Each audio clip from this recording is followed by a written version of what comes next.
Assalamu alaikum and welcome back to our channel, AI Era, Islamic and Abrahamic Wisdom. We're so glad you could join us.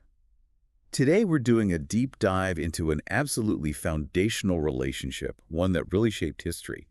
The unparalleled companionship between the Prophet Muhammad, peace and blessings be upon him, and his closest friend, Abu Bakr As-Siddiq. May Allah be pleased with him. That's right. And for this deep dive, we're drawing key insights from material related to his life, especially looking through the lens of Mr. Zahir Ahmad Mir's book, Hazrat Abu Bakr As-Siddiq, RA, Leadership in Faith and Integrity in the I Era. It's a fantastic resource. And before we jump in, if you enjoy this kind of in-depth analysis, please do subscribe to our channel, give this video a like, and maybe share it with friends who you think would appreciate it. It really helps us continue these conversations. So our mission today is to analyze what unparalleled companionship even means.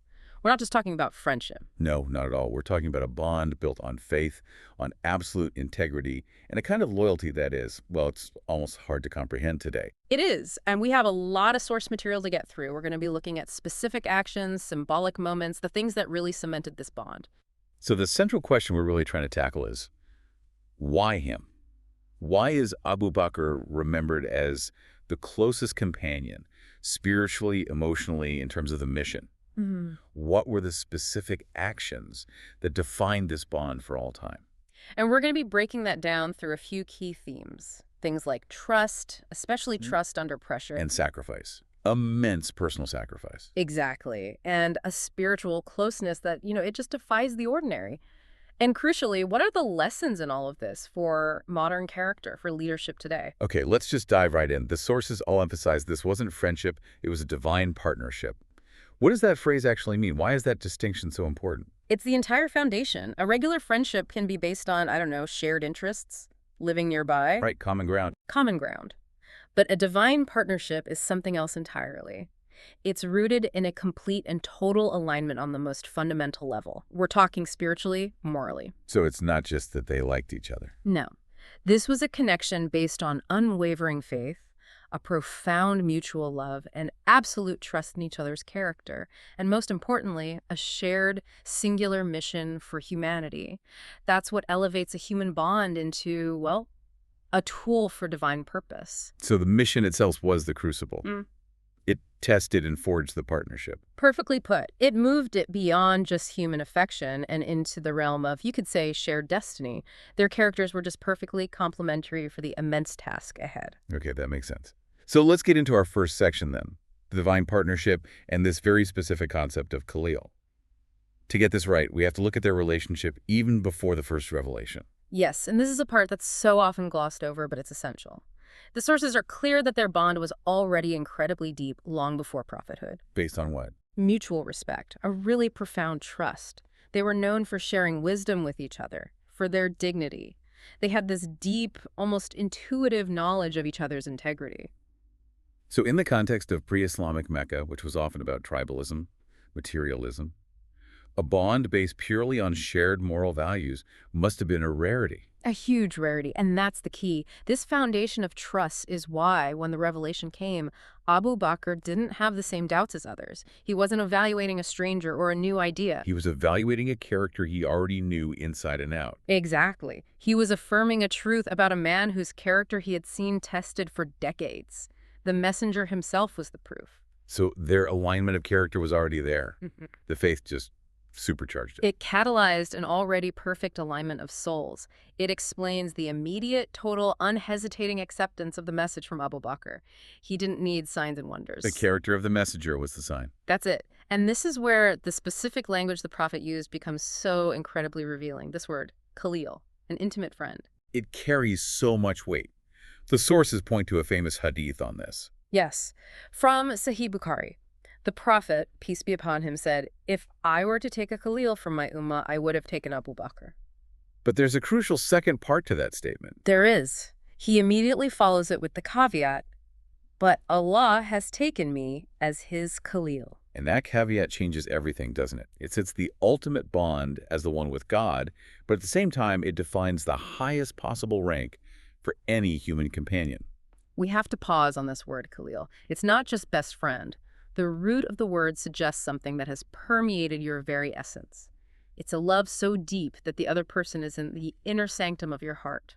There are no barriers. Total transparency. Total transparency, oneness of purpose. It's the same term used for the prophet Abraham, Khalil-Allah, the intimate friend of God. So by using that specific word, the prophet is establishing a spiritual hierarchy. He is. He's saying his ultimate Khalil is God, which is a profound theological statement. But then by saying that among human beings, that rank would have belonged to Abu Bakr, he is setting him apart from everyone else, publicly. He never said that about anyone else. Never. And think about that from a leadership perspective. You're in a community with other incredible, powerful figures, Umar, Uthman, Ali. Wouldn't a statement like that risk creating jealousy or division? That's a great point. It could be seen as favoritism. But it wasn't. Yeah. And that speaks to the incredible respect everyone in that community had for Abu Bakr's piety and his sacrifices. They saw it not as political maneuvering, but as the prophet stating a spiritual reality that was obvious to them all. So this hadith isn't just a compliment, it's a definitive ranking. It's a ranking, and it's also foresight. It was preparing the community. It was establishing the theological weight of this relationship for what was to come. And that deep character-based trust leads us right into our second section, the unmatched sacrifices. Because this partnership wasn't just about words or titles, it was about action, costly, tangible action. Immensely costly. The evidence is just overwhelming. Abu Bakr's sacrifices were immediate, they were material, and, they were absolutely essential for the survival of the early Muslims.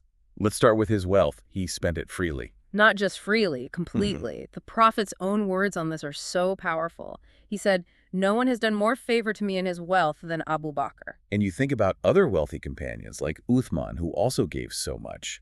What made Abu Bakr's contribution so special that it earned that absolute statement? I think it comes down to two things: timing and intent. Abu Bakr's spending was happening at the very beginning, during the most vulnerable, persecuted, and dangerous phase in Mecca. So he wasn't donating a surplus. Not at all. Yeah, He was yeah. liquidating his capital, his business assets, at a time when the only return on that investment was spiritual. The economic risk was enormous. And it wasn't just general charity. The sources highlight something very specific he did with that money. Yes, freeing the slaves. Specifically, the enslaved Muslims who were being brutally tortured for their faith. People like Bilal. Bilal is the prime example. But also Khabab, Amr ibn Fuhaira, Abu Fukaiha, the list goes on. And he wasn't just buying them. He was often paying hugely inflated prices to their cruel masters, who were the very leaders trying to crush this new faith. Because this was more than a humanitarian act.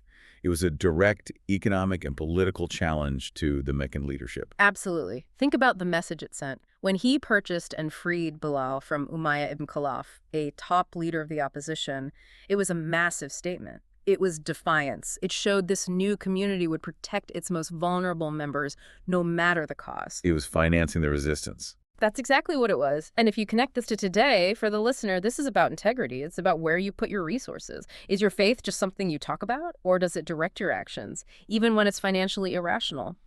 For Abu Bakr, faith meant liquidating assets to save human lives. It's faith expressed through economic action. But beyond the money, there was the moral support. Standing against the doubt and the mockery, that must have been relentless. Unrelenting. Ridicule, social exclusion, physical threats. The pressure to just, distance yourself a little bit to save your own reputation must have been immense. But Abu Bakr's response was always so simple. Deceptively simple, but incredibly powerful. Whenever the Prophet brought a message that seemed unbelievable, or when society was laughing at him, Abu Bakr's response was always the same. He speaks only the truth. That's not a defense. It's a confirmation. It's a statement of character. It is. It cuts through all the noise. He wasn't arguing the logic of a specific miracle. He was vouching for the unblemished integrity of the messenger. That provided a constant moral and emotional anchor for the Prophet. Because if his closest friend, a respected merchant, was willing to stake everything on his truthfulness, it made it harder for the opposition to just dismiss him as a madman. It completely complicated their narrative. And the steadfast presence, it was always there. The sources are clear. He was there in every hard moment. The persecution in Mecca, the dangerous migration, the battles, the difficult treaties, every single challenge. This is the definition of loyalty in the storm. It's easy to be a friend when things are good. That's the contrast, isn't it? Many people are loyal when it's convenient. Abu Bakr's loyalty was tested when it meant financial ruin, social isolation, and risking his life. And he never wavered. not once. That unwavering loyalty leads us perfectly into Section 3. We're moving from the physical and financial support to the spiritual closeness, the immortalized trust. Right. This is where Abu Bakr goes beyond just being a supporter and becomes, in a way, a spiritual successor in waiting. The first major public sign of this was the Prophet choosing him to lead the community in prayer, the Salah. And this was during his final illness. The timing is so significant. It's everything. Leading the prayer is not an administrative task. It is the highest spiritual delegation. When the Prophet put Abu Bakr in the mihrab, in his place, he was making a clear and public statement. He was signaling to the entire community. He was signaling spiritual greatness, absolute reliability, and you have to see it as a clear precursor to his future leadership. He was basically saying, this is the man whose piety is so certain that he can stand in my place and guide you spiritually. It prepared the ground for the caliphate without ever having to say the word. It was an unambiguous vote of confidence, but perhaps the most famous, the most immortalized moment of their companionship comes during the hijrah, the migration. The companion in the cave. Exactly. This is the moment that gets written into divine revelation itself. The situation was dire. The Quraysh were literally right outside the cave. Abu Bakr was terrified, not for himself, but for the Prophet. And this is recorded directly in the Quran. In Surah At-Tawbah, verse 40, Allah says, when he said to his companion, do not grieve, Allah is with us. That word, companion, sahib, in this verse is universally understood to be Abu Bakr. It's an honor no one else received in this way. Let's analyze what that verse really immortalizes. Our sources point to three things. First, Abu Bakr's faith and sacrifice. He was the one who undertook this journey, who physically shielded the Prophet. Second, his unique status as the companion. At the most critical juncture for the survival of the mission, he was the one chosen to be there. And third, and this is so powerful, the emotional depth of their bond. The Prophet doesn't just give a command. He sees his friend's fear, his human vulnerability, and he offers comfort. He says, Allah is with us, plural. He includes him in that circle of divine protection. He does. It puts Abu Bakr right there, under the covenant of divine support. It's a moment of incredible stress, and he's the only one trusted to share it. And all of this trust was built on his unshakable belief, which brings us to his famous title, As-Siddiq, the verifier of truth. Yes, and that title was earned. It wasn't just a nickname. It was earned through a consistency of belief that was just astonishing. The sources emphasize he was the first to believe in every matter without hesitation. And the ultimate test of this was the Mirage, the night journey. Oh, absolutely. This was an event that strained the belief of even some of the Muslims. It defied logic. The Prophet describing a journey to Jerusalem and through the heavens in a single night. So the doubters went to Abu Bakr thinking, surely he won't believe this. They did. They thought they could finally drive a wedge, and his response cemented his legacy. He didn't even flinch. He just said, if he said it, then it is true. And his reasoning was flawless. It was. He said, why would I doubt him about this when I believe him about the far greater news that comes to him from heaven every day? That's the essence of Siddiq. His belief wasn't based on physical proof. It was based on the absolute certainty of the messenger's character. Exactly. He confirmed the source, not the logistics. And this unhesitating belief in the first revelation, in the Mirage, in every difficult treaty, that's what earned him the name. It implies a sincerity of character so pure that he could recognize truth instantly. His integrity was a mirror for the Prophet's truth. And that provided so much stability for the early community. When others wavered, Abu Bakr's certainty was the rock they could hold on to. Okay, so that brings us to Section 4, where the Prophet himself starts to formalize this status through public honors and symbolic acts. He does. It becomes more and more explicit. First, there's the family connection. The Prophet married his daughter, Aisha, who had become one of the greatest scholars in Islam. This turned a spiritual partnership into a family bond. And he kept publicly praising his financial help. Constantly, repeating that Abu Bakr's help was incomparable. This wasn't just being polite. It was ensuring the community never forgot the depth of that early commitment. But the ultimate symbolic gesture, the one that is just so emotionally powerful, came in his final days, the closing of the doors. This is a moment that, it just gives you chills. The statement, recorded in Sahih Muslim, is so direct. All doors to the mosque should be closed except the door of Abu Bakr. So we need to understand the context. Many of the senior companions had houses that opened directly into the mosque in Medina. It was a sign of their status. It was. It was a physical manifestation of their closeness to the center of the community. So when the Prophet ordered all of those doors sealed, except for one, it was a dramatic public act. He was revoking a privilege from everyone else. He was, and it sent three clear messages. First, singular closeness and trust. It gave Abu Bakr permanent, exclusive physical access, an intrinsic right to be there. Second, it confirmed his spiritual rank again, physically connecting his private life, his home, to the most sacred public space. And third, and this is the most critical part for what comes next, it was the final, nonverbal preparation for the caliphate. There could be no ambiguity after that. None. You have him leading the prayers, and now his is the only door left open to the mosque. It was the highest possible endorsement, a physical symbol of who was meant to carry the mission forward. It placed him in a singular position, spiritually, physically, and politically. It did. It ensured the Prophet's intent was crystal clear, making the later transition of leadership much smoother because it was anchored in years of these public honors. Incredible. We've covered the history, the theology, the evidence. Let's pivot now in our final section to the practical takeaways. What are the enduring lessons from this relationship for us today? This is so important. The first principle, I think, is choosing character over gain. Their friendship started before any power or status was involved. It was built on sincerity and truth. So for the listener, it's a lesson in choosing your inner circle. Choose people of character, not people who offer convenience or power. Exactly, which leads right to the second lesson, loyalty in the storm. This was not, as the sources say, a fair-weather companionship. He stood firm when it cost him everything. That's the real test, isn't it? Loyalty when it's hard, when it requires sacrifice.